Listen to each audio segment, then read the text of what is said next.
नमस्कार साथियों, CB IT गुरु में आप सभी का स्वागत है। दोस्तों, यूपी आईटी एडमिशन 2022 में एक बहुत ज़्यादा पूछा जाने वाला सवाल है कि फिटर इलेक्ट्रीशियन में कितना परसेंट होना चाहिए या फिर जो है कितना परसेंट है तो फिटर या इलेक्ट्रीशियन मिल जाएगा। तो दोस्तों, आपको बहुत ही बेहतरीन तरीके से मैं पूरा डिटेल में बताने वाला हूँ। विथ मेरिट के अनुसार कैसे मेरिट बनता है, उसके बाद जो है फिटर इलेक्ट्रीशियन कैसे मिलता है। किसी का 60% है या किसी का 80 या 90% है, तो 90% वालों को भी मिलता है, 60% वालों को भी मिलता है। लेकिन कैसे मिलता है, इस प्रोसेस को थोड़ा सा समझ लीजिए। क्या प्रोसेस है, कैसे सिस्टम है कि आपको अलग अलग जो है परसेंटेज के अनुसार भी लोगों को फिटर और इलेक्ट्रीशियन मिल जाता है। क्या प्रोसेस है, आइए विस्तार से समझने की कोशिश करते हैं। दोस्तों, आपको बता दें कि फिटर और इलेक्ट्रीशियन की डिमांड बहुत ज़्यादा है मार्केट में, और सबसे ज़्यादा जो है यही ट्रेड चुने जाते हैं। चाहे प्राइवेट सेक्टर हो या फिर जो है आपका गवर्नमेंट सेक्टर हो, दोनों सेक्टर में इलेक्ट्रीशियन और फिटर की डिमांड बहुत ज़्यादा होती है, क्योंकि इनसे ही जॉब ज़्यादा आती है। दूसरी बात ये है कि इनकी डिमांड मार्केट में ज़्यादा है, चाहे प्राइवेट सेक्टर हो या गवर्नमेंट सेक्टर हो। ऐसी बात नहीं है कि जो अदर ट्रेड हैं उनकी डिमांड मार्केट में नहीं है, लेकिन फिर भी आपको बता दें कि जो महारत्न ट्रेड हैं वो फिटर और इलेक्ट्रीशियन है। आपको बता दें कि भीड़ इसमें बहुत ज़्यादा होती है, तो कोई चाहता है कि कितना ही परसेंट उसका हो, हर कोई चाहता है मुझे फिटर और इलेक्ट्रीशियन जो है वो मिल जाए। तो आइए समझते हैं दोस्तों क्या प्रोसेस है, कैसे मिलता है कि आपको फिटर और इलेक्ट्रीशियन की कितने परसेंट पर आपको जो है फिटर और इलेक्ट्रीशियन मिल जाता है। दोस्तों, जब लोग सवाल यही करते हैं कि मेरा इतना परसेंट है, क्या मुझे जो है फिटर इलेक्ट्रीशियन मिल जाएगा, तो फाइनली को बता दें कि जो है लोग यही सवाल करते हैं कि फिटर है, इलेक्ट्रीशियन है, ये क्या मुझे मिल जाएगा, इतना परसेंट है।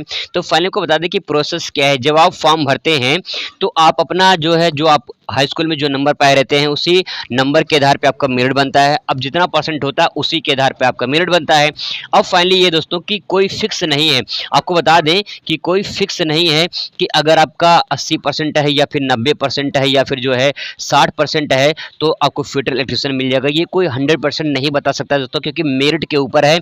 मेरिट जिस जिले में, जिस ब्लॉक में, जिस तहसील में, जिस ट्रेड में, जिस कैटेगरी में चला जाए मेरिट हाई, उसी के अनुसार बनता है। क्योंकि मेरिट बनने का तरीका अगर आप समझ जाते हैं तो अलग अलग प्रोसेस उसमें होता है। जब आप फॉर्म भरते हैं तो सबसे पहली बात यह है कि आपको फिटर इलेक्ट्रीशियन मिलेगा कैसे। उसका सबसे पहला प्रोसेस दोस्तों ये होता है कि आप मैक्सिमम, मैं कई वीडियो में अपने बता चुका हूँ, मैक्सिमम आप 6 कॉलेज भर सकते हैं। अब इस 6 कॉलेज में आप भरने के साथ साथ अगर आप फिटर और इलेक्ट्रीशियन चाह रहे हैं, अगर आप 2 ट्रेड चाह रहे हैं, तो आप करिए क्या, आप 6 कॉलेज भर दीजिए, ठीक है। अब गारंटी दोस्तों आपको बता रहे हैं कि अगर मान लीजिए कि आपका जिला कोई भी हो, मान लीजिए वाराणसी में अपना जिले ले रहा हूँ, ठीक है। अब यहाँ पे वाराणसी में क्या हो रहा है कि अगर मान लेते हैं यहाँ पे जिले हैं, यहाँ पे जो है वाराणसी में, यहाँ पे अगर मान लीजिए यहाँ पे 4 आईटीआई हैं, ठीक है। अब इस 4 आईटीआई में आप जो है अलग अलग भर दीजिए, ठीक है। मतलब कि फिटर इलेक्ट्रीशियन भर दीजिए, चारों आईटीआई में फिटर इलेक्ट्रीशियन भर दीजिए। अब होगा क्या कि 4 आईटीआई में से कोई भी ऐसा आईटीआई होगा जिससे मान लो किसी में 95% चला गया फिटर इलेक्ट्रीशियन में, ठीक है, किसी में जो है 85% चला गया है, तो किसी में जो है 70% जो है चला जाता है। तो ऐसा जरूरी नहीं है कि सारे कॉलेजों में मेरिट हाई जाएगा, किसी न किसी कॉलेज में दोस्तों मेरिट लो जाता ही जाता है। क्योंकि ऐसा जो है, ऐसा शेड्यूल है, क्योंकि जब फॉर्म अप्लाई करते हैं लोग, तो कहने तात्पर्य है कि जो मेन आईटीआई होते हैं उसमें भीड़ बहुत ज़्यादा होती है, इसमें परसेंटेज ज़्यादा हाई चला जाता है। लेकिन जो थोड़ा सा आउटर होते हैं, थोड़ा सा अलग होते हैं, मतलब अलग अलग क्या, थोड़ा सा शहर से थोड़ा आउटर में होते हैं, उनकी परसेंटेज थोड़ा लो जाती है। तो यहाँ पे करना क्या है, अगर आप 4 या 5 कॉलेज जो भी आपके जिले में हैं, आप मैक्सिमम 6 कॉलेज भर सकते हैं। अगर आप सब में भरे हैं तो आपका चांस बढ़ जाता है कि आपका इलेक्ट्रीशियन फिटर मिल जाएगा। दोस्तों, पहला प्रोसेस आप समझ चुके होंगे, आई होप। अब दूसरा बात करते हैं, दूसरा प्रोसेस क्या है। अगर दूसरे प्रोसेस की बात करें तो फ्रेंड्स, कुछ लोग ऐसे होते हैं जिनका फर्स्ट लिस्ट में नाम नहीं आता है। मान लीजिए आपका 80% भी है, इसके बावजूद भी आपका नाम नहीं आया है। अगर 70% है, इसके बावजूद भी आप फर्स्ट लिस्ट में नाम नहीं आया है, इसके नीचे है तब भी आपको फर्स्ट लिस्ट में नाम नहीं आया है, तो आपको क्या करना है, सेकेंड लिस्ट का वेट करना है। जी हाँ, तो सेकेंड लिस्ट का वेट कर लेना है। सेकेंड लिस्ट के लिए आपको अलग से फॉर्म नहीं भरना पड़ेगा, जो आपने फॉर्म भरा है वैसी फॉर्म का जो है आपका सेकेंड लिस्ट में हो जाएगा, ठीक है। तो आपको फॉर्म दोबारा भरने की जरूरत नहीं पड़ेगी।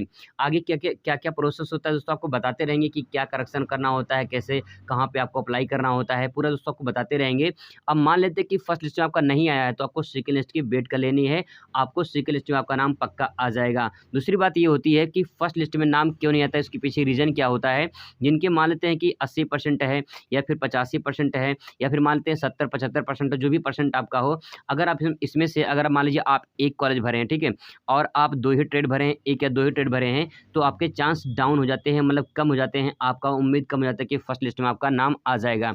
तो इसीलिए दोस्तों आप जो है मैक्सिमम इसीलिए जो है आप उसमें निर्धारित किया गया कि भैया आप जो है 10 ट्रेड भर सकते हैं, 6 कॉलेज भर सकते हैं और 3 जिला भर सकते हैं, ठीक है। तो अगर आप इतना भर सकते हैं तो क्या जा रहा है, भरने में पैसा एक ही बार लग रहा है, तो आप भर दीजिए, क्या दिक्कत है, ठीक है। तो आप अगर अगर ऐसा कर देते हैं तो आपका चांस 100% मिल जाता है, कहीं न कहीं आपको कॉलेज मिल जाती है और ट्रेड भी आपका चांस आता है कि आपका ट्रेड अच्छा भी मिल जाता है। तो अगर आप ऐसा कर लेते हैं तो कहीं न कहीं आपका चांस बढ़ जाता है।